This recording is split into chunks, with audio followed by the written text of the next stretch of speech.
Hello students, welcome back to my YouTube channel Knowledge Tree Classes. Children, today I am going to explain questions and answers of the chapter No Man or Foreign from your class 9 book Beehive. In this poem, the poet has given a very beautiful message of love and brotherhood. The poet thinks that this whole universe, this whole earth is a family and we all are brothers and sisters. There should be no boundaries, no discrimination in any human being. So, with this message, the poet starts his poem. So, let's start question number 1. Beneath all uniforms, what uniform do you think the poet is speaking about? You have learned in the poem, beneath all uniforms lie a single body. आपने अपने poem में पढ़ा है कि जो uniforms है उसके अंदर एक सिंगल बॉडी है. तो जो पोएट हैं वो किन यूनिफॉर्म्स की बात कर रहे हैं? How does the poet suggest that all people on the earth are the same? साथ ही पोएट ये कैसे सजेस्ट कर रहे हैं इस अर्थ पर जितने भी लोग हैं सब सेम हैं, सब एक हैं? आंसर है the poet is probably talking about the uniform that the soldiers wear at the time of war. शायद पोएट उन यूनिफॉर्म्स की बात कर रहे हैं जो कि सोल्जर्स वार के समय पहनते हैं. आप लोग जानते हैं कि हर कंट्री के सोल्जर की एक अलग यूनिफॉर्म होती है, उनकी एक अलग आइडेंटिटी होती है. या फिर यहां मैंने प्रोबेबली कहा है, संभवतः it could also about various dresses worn by people in different countries of the world. या फिर वो various dresses हो सकते हैं जो कि अलग अलग देशों के लोग पहनते हैं. The poet says that nobody is different and peculiar. Poet कहते हैं कि कोई भी आदमी डिफरेंट नहीं है, कोई भी आदमी अलग नहीं है. No country is foreign as a single body exists beneath all uniforms. तो पोएट कहते हैं कोई भी कंट्री फॉरेन नहीं है, यानी अलग नहीं है, दूसरी नहीं है, क्योंकि वो जो यूनिफॉर्म्स हैं, वो जो कपड़े हैं, चाहे वो आर्मी की यूनिफॉर्म हो या फिर आप जैसे स्टूडेंट्स की स्कूल यूनिफॉर्म हो या फिर वहाँ के रहने वाले डिफरेंट कल्चर्स के लोगों की यूनिफॉर्म हो. यूनिफॉर्म अलग अलग हो सकती है लेकिन उसमें रहने वाला शरीर तो एक ही है, वह है मनुष्य का शरीर. Also the land is same everywhere. साथ ही धरती भी तो सब जगह एक है. हमारी जो धरती में है उसने धरती को अलग अलग तो नहीं बनाया है, ये सभी धरती एक है जिस पर हम सभी रहते हैं, चलते हैं, जन्म लेते हैं और अंत में इसी में मिल जाते हैं. Question number 2. In stanza 1 find 5 ways in which we are alike. Pick out words. तो फर्स्ट स्टैंजा में पोएट कहते हैं कि 5 तरीके आपको बताने हैं और आपको उन वर्ड्स को पिक आउट करना है जो कि पोएट ने यूज किए हैं पोएम में. Answer the poet points out 5 ways in which we are alike. Poet जैसे 5 ways फाइंड करें जिसमें कि हम अलाइक हैं. Here are the words from the poem. ये जो वर्ड्स हैं वो पोएम से हैं. नो मैनर स्ट्रेंज, कोई आदमी अलग नहीं है.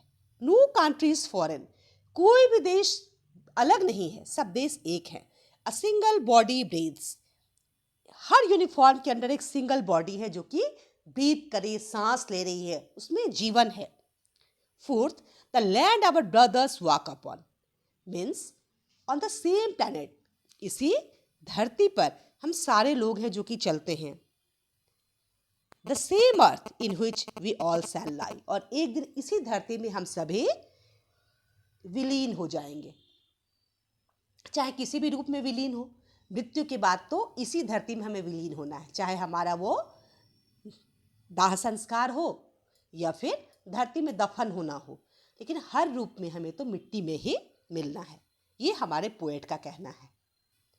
Question number 3. How many common features can you find in stanza 2? Pick out words. आप कितने कॉमन फीचर्स हैं जो कि स्टैंजा 2 में आपको मिल रहे हैं, आप उन वर्ड्स को खोजिए. आंसर है the common features listed in stanza 2 are like us, the people in other countries to enjoy, sun, air, water, peaceful harvest required for human survival and same hand.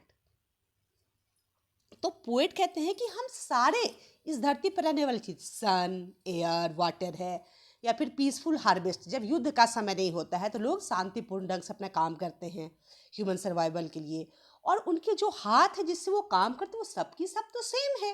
वो प्रकृति ने अलग तो नहीं बनाया, ईश्वर ने हमें अलग तो नहीं बनाया ये सब सारी चीजें, या ईश्वर हमें ये तो नहीं कहते कि इस देश के लोगों को सूर्य मिले की रोशनी मिलेगी, हवा मिलेगा, पानी मिलेगा, इस देश के लोगों को नहीं मिलेगा। तो क्या ईश्वर ने हमारे साथ ऐसा कोई भेदभाव किया है? नहीं किया है। तो फिर हम सब अलग कैसे हैं? हम सभी तो एक ही हैं, क्योंकि सारी चीजें प्रकृति की हम सब लोग इसको एंजॉय करते हैं। Question number 4, whenever we are told to hate our brothers, when do you think this happens? Why? Who tells us? Should we do as we are told at such times? What does the poet say? तो poem में है कि जब हमें कहा जाता है तुम अपने भाइयों से घृणा करो, तो आपको लगता है कि ऐसा कब होता है, क्यों होता है, और कौन होता है जो हमें ऐसा कह सकता है? और क्या ऐसे समय पर हमें जो कहा जाता है तो हमें वो करना चाहिए? और पोएट का इस बारे में क्या ओपिनियन है? आंसर है sometimes some selfish people instigate the innocent and harm others for their own benefits. जो कुछ स्वार्थी लोग इंस्टिगेट करते हैं, प्रोवोक करते हैं, ठीक है, लोगों को बहलाते हैं, फुसलाते हैं, उन्हें मिसगाइड करते हैं ताकि वो दूसरे लोगों को हार्म पहुंचाए। The common ordinary man does not understand their tricks and start hating his fellow human beings. और जो सामान्य लोग हैं, जो साधारण, जो सीधे साधे लोग हैं, वो उनकी इस चतुराई को, इस धूर्तता को नहीं समझ पाते हैं, और जो उनके साथी मनुष्य हैं, भले वो किसी और देश में रहते हो, उनसे वो घृणा करने लगते हैं। कभी वो देश के नाम पे घृणा फैलाते हैं, कभी धर्म के नाम पे घृणा फैलाते हैं, कभी जाति के नाम पे घृणा फैलाते हैं, कभी नस्लवाद के नाम पे घृणा फैलाते हैं। They tell them to cause riots, और यही लोग हैं जो कि दंगे फैलाते हैं। The people say that one should not follow anyone's advice without thinking about it. तो पोएट कहते हैं कि हम लोग जो है किसी की सलाह को नहीं माने बिना उस पर सोच विचार किए हुए। The poet repeatedly says that there is no difference in them and the foreigners. Poet बार बार रिपीट कर रहे हैं इस चीज को कि हम लोगों में और फॉरेनर्स में कोई डिफरेंस नहीं है। प्रकृति ने हम सबको एक बनाया है। The people of the entire world are the same. और इस पूरी दुनिया के लोग जो है वो सेम हैं, उनमें कोई भी भेदभाव नहीं करना है। Now last question, what message does the poet want to convey in this poem? I think this is the most important question of this poem, कि पोएट हमें क्या मैसेज देना चाहते हैं इस पोएम से। The poet wants to say that there should be no discrimination और enmity between the people on the basis of their appearance, religion and region. Poet कहते हैं कि कोई डिस्क्रिमिनेशन नहीं होना चाहिए, कोई भेदभाव नहीं होना चाहिए, कोई एनिमिटी, दुश्मनी, शत्रुता नहीं होनी चाहिए लोगों में। उनके अपीयरेंस, जो उनका लुक है, उसके कारण वो कैसे हैं, वो गोरे हैं, काले हैं, नाटे हैं, मोटे हैं, जैसे भी हैं। रिलीजियन, चाहे वो किसी भी धर्म को मानने वाले हैं, एंड रीजन, चाहे वो किसी भी क्षेत्र में रहने वाले हैं। तो poet wants to give the message of love, brotherhood to all the people of the world. जो पोएट है वो लव और ब्रदरहुड का मैसेज पूरी दुनिया के लोगों को देना चाहते हैं। तो इस पोएट के माध्यम से, इस पोएम के माध्यम से पोएट जो है हमें आपसी शत्रुता को भुलाने की बात समझाते हैं और एक दूसरे से प्रेम और भाईचारे की बात समझा। जैसे बच्चों आप जानते हैं कि हमारा देश जो है सो वसुधैव कुटुंबकम को हमेशा मानता है, यानी ये संपूर्ण वसुधा हमारी कुटुंब है। ये पूरी धरती जो है ये एक परिवार है, ऐसा हमारे ऋषि मुनियों ने कहा है। कुछ ऐसी ही सोच हमारे जो पोएट है जेम्स किरकप, इनकी भी है।